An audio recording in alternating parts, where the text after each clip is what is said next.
લગ્નને થયા હતા માત્ર 3 જ મહિના અને રાત્રે બેડરૂમમાં ખેલાયો એવો ભયાનક ખૂની ખેલ જે સાંભળીને તમે પણ કંપી ઉઠશો.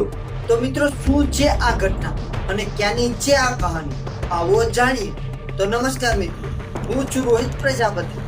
તો મિત્રો, આ ઘટના છે ગીર સોમનાથ જિલ્લાના કોડીનાના દેવલપુર ગામની, જ્યાં દેવલપુર ગામમાં રહેતા 31 વર્ષના રવિ બાલુભાઈ સોલંકી નામના યુવકના લગ્ન 3 મહિના પહેલા જ તેમના જ ગામની રાધિકા નામની યુવતી સાથે થયા હતા.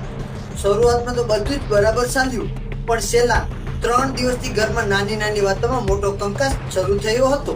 ત્યારે 24 તારીખની રાત્રે પણ બંને વચ્ચે જોરદાર ઝઘડો થયો હતો અને આ ઝઘડામાં ગુચ્છામાં આવી તેમના જ પતિ રવિ સોલંકીએ ઘરમાં રહેલા વાયર વડે પોતાની જ પત્ની રાધિકાનું ગળું દબાવી તેમને જીવથી મારી નાખી. પણ કહેવાય છે ને કે પાપ ગમે તેટલું છુપાવો પરંતુ તે સામે આવીને જ રહે છે. આ ઘટનામાં પણ કંઈક એવું જ બન્યું. જ્યારે ઘટનાની જાણ થતાં જ કોડીનાર પોલીસ ઘટના સ્થળે પહોંચી ગઈ અને આ મામલો શંકાસ્પદ લાગતા જ પોલીસે લાશને પોસ્ટમોર્ટમ માટે જામનગર મોકલી આપી. ત્યારે પીઆઈ અને તેમની ટીમની દેખરેખ હેઠળ પોલીસે રાધિકાના પતિ રવિની કડક પૂછપરછ શરૂ કરી. પોલીસના આકરા સવાલો સામે આરોપી પતિ વધુ સમય સુધી ટકી શક્યો નહીં અને તે ભાંગી પડ્યો.